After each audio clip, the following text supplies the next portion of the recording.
Hello and welcome back. This is Purple in Peril, a Warlock Life, level 18. Enhancement wise, we've been able to take the 5th core now in the Enlightened Spirit tree, which is helpful to us. 3 bonus imbue dice, and the immune to most knockdown effects is handy as well, as we're usually surrounded. The imbue dice will try and make use of going into the epic, boosting those dice further in some of the trees, at least for the purposes of levelling. At the cap, I think we'll have to give them up again in favour of more defences, but we'll get to that in due time. Just a word about these, this core here, and that one. That one's like an aura toggle, so you have to toggle that one on, but that does stay on. Now this one here, this celestial spirit, along with the spiritual imbue thing and the aura, I think those all switch off when you log out, or yeah, when you log out, I think they all switch off. So just be aware of that and have a quick check, because the number of times I've wandered into a quest and done really badly and thought, oh, is there something wrong here, and then looked and none of this is switched on. You would think I'd notice, but there you go. So enhancements, just taken the level 5 core in here and put a few points into here for some extra spell power. I have my Vistani deflect arrows as well.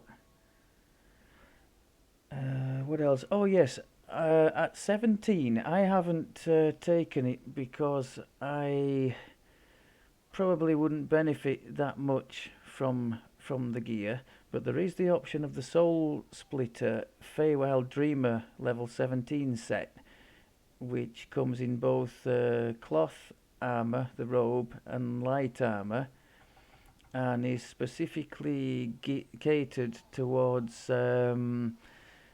caster DC caster warlocks with enchantment and illusion and that kind of stuff on the gear, and spell pen, as well as sonic and acid types. So it would be quite good for an acid caster, DC caster, because the set bonuses focus on boosting force, light, acid, spell power, and crit chance, and sonic as well, sorry.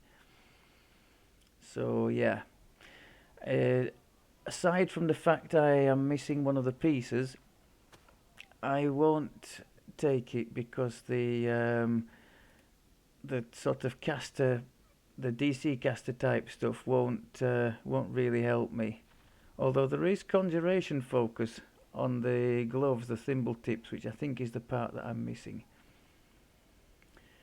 Okay, that's that. I just wanted to take a moment as well, seeing as Purple is one of my, well, he's a rescued bank character. He's the 3rd character I've invested any significant amount of time into. I have an archer, Red, who is a disaster on his own, and a druid, Fools, who is quite self-sufficient. Wanted to take a moment to discuss this business of running several characters, because for such a long time I had just one that I was running round and round the wheel, having fun, mind, you know, doing different builds and things, not always the same thing. And even when I would run the same class, I would experiment, you know, with different spells, different ways of playing. So I won't say it was an interminable grind the way I played, but I will say that it's nice now to have one character, maybe 2, always at the cap, you know, for end game stuff, if our little group decides they want to do those things, because you can always be sure of having other people in your group at the same level, you know, to play with. The thing with the heroic is, oh, you know, I can't join you guys, I'm not at your level. You hear this all the time. So to have a capped character, you can always join in any legendary content with anybody else who has a capped character. So it's That's worth having, and just to experience the game at the end game. For a very long time I made the mistake of thinking you really needed a multi-lifed character to be able to do anything at endgame, and it's totally not the case.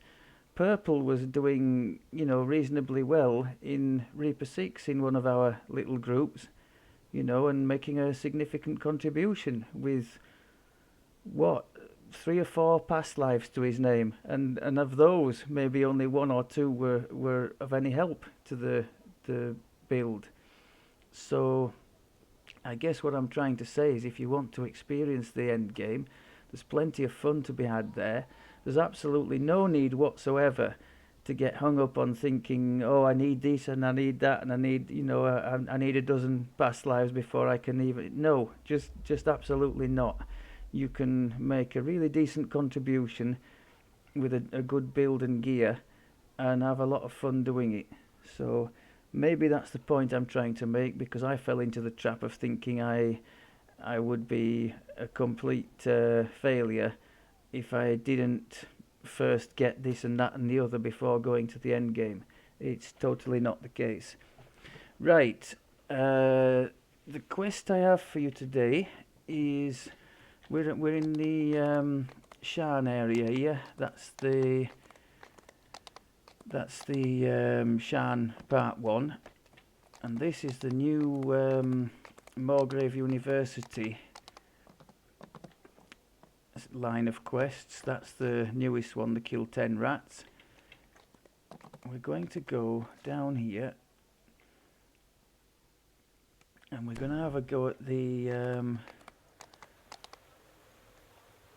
first one in this chain. It's called the Army of Eternal Night.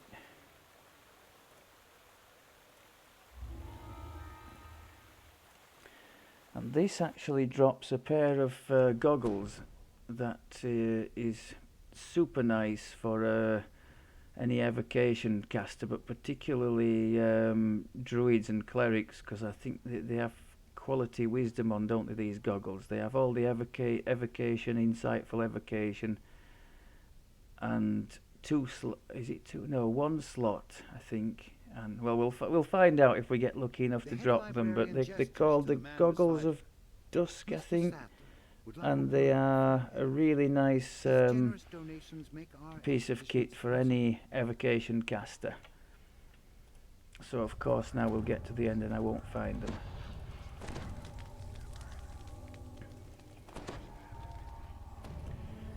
Quest itself is fairly linear.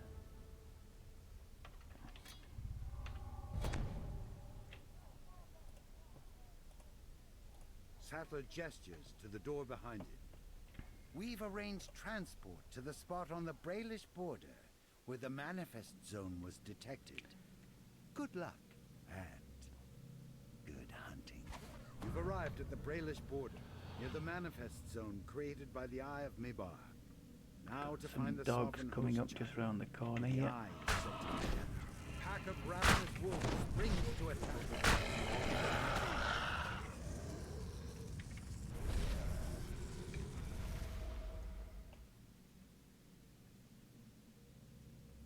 Okay, you've got to just bob into this temple or chapel. And through the left you've got a shrine there should you ever need.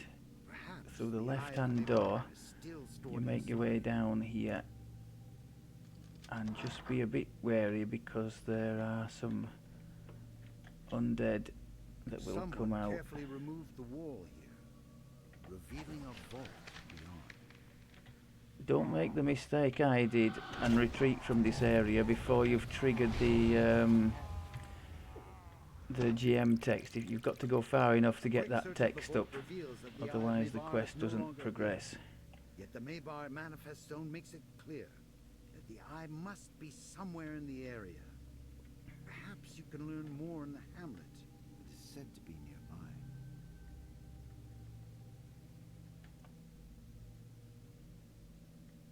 I think we've got some more dogs coming.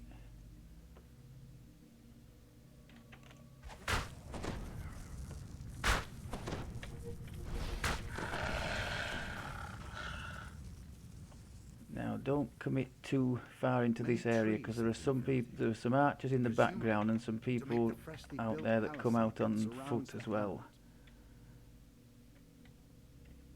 Just trying to tempt the soldiers to. I think one of them fell in a trap there.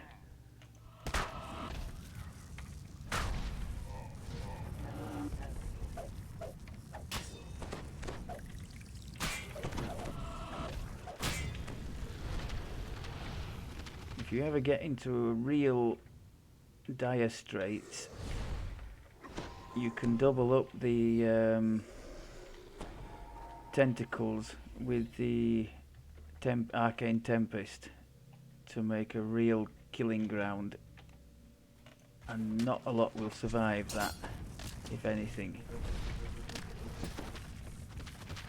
And just be wary here, when the gate closes, immediately people appear behind you, so you've got to be prepared to respond to that.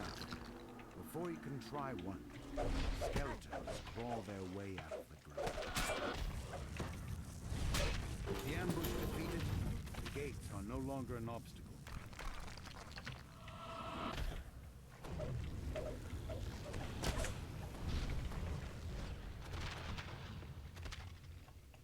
Careful committing into this courtyard too. Your attention focuses on these archers, but there are things that pop up out of the ground or from round the corner like those did.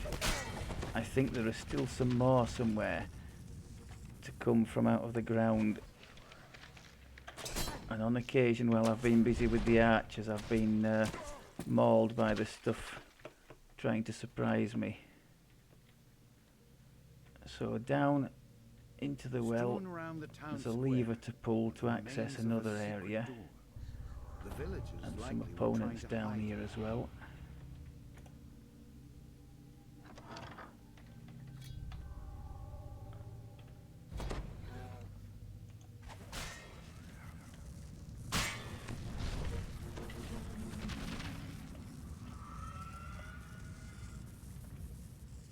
Now when you open this door, the people come rushing out, so be warned. As the cell door opens, the hidden hand prisoners make a break for freedom. Correction, some of them come rushing out. With the lever pulled, the doors to the armory creak open. So we're going back up to the top of the well and into a room just off the main square, the armory, which we've opened up. Be warned that there's a quell in there. Now, I've been told quells only work against divine casters. If that's the case, I should be okay. Oh, that wasn't clever. To use the harper pin there to get me out of that trouble. Yeah, I've been told they can only quell divines, so we should be okay. But just in case not, don't forget that even if quelled, any sort of spell-like ability, as far as I know, should still work. So in our case, that would be the 2 blasts, and I think our Eldritch blast thing, this thing, should work too. So we shouldn't be too bad in there. Quell rises with a pitiful wail of rage and despair. I'll attempt to keep a reasonable distance anyway. Quell Okay. dissipates with a final defiant cry.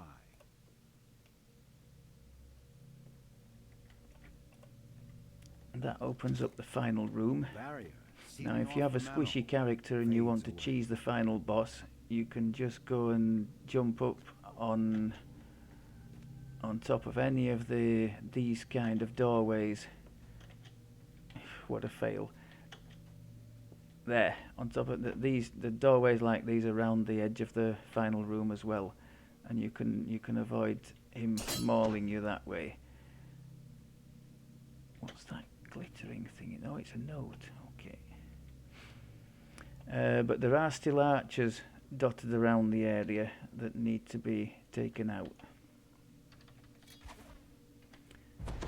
think we might be able to just Skeleton bag the is- archers before going far enough forward for the main boss to Right of activate, conquest. which would be I won't nice. sacrifice my plans to some paltry pack of late Maybe comers. we could, yeah, if you've got some kind of range, maybe you can start on the boss and just get him to come to you, to where you want him to be.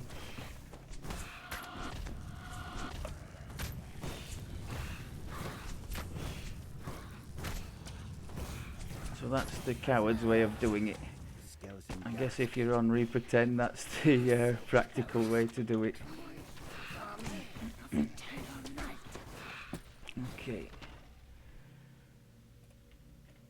So, do we get lucky and have a pair of glasses? I don't have a pair of these, You have retrieved so the Eye I'd of quite like to Laban. see one. Now to take it to Morgrave University And no luck this before time. some other malefactor tries to use it for evil.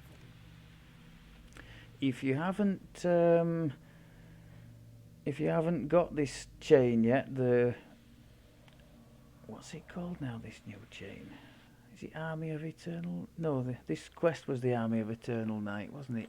What's it called? This new thing in the Morgrave area. Planar. It's not the Peril of the Planar Eyes, is it? Do you know, that's embarrassing. I've no idea what it's called, but if you haven't got it, there's a bit of everything. There's one in a sort of a courtroom. There's one where you end up sort of out in the nature, being shot at by a load of plant type things and going inside a cave complex. What's the other? Three paths to, but yeah, you've got devils and archons opposing you in another one. I like the chain in all, and I would recommend it if you don't have it already. Right, I've waffled on enough. That was level 18. Thanks very much for looking, and I'll speak to you soon. Take care.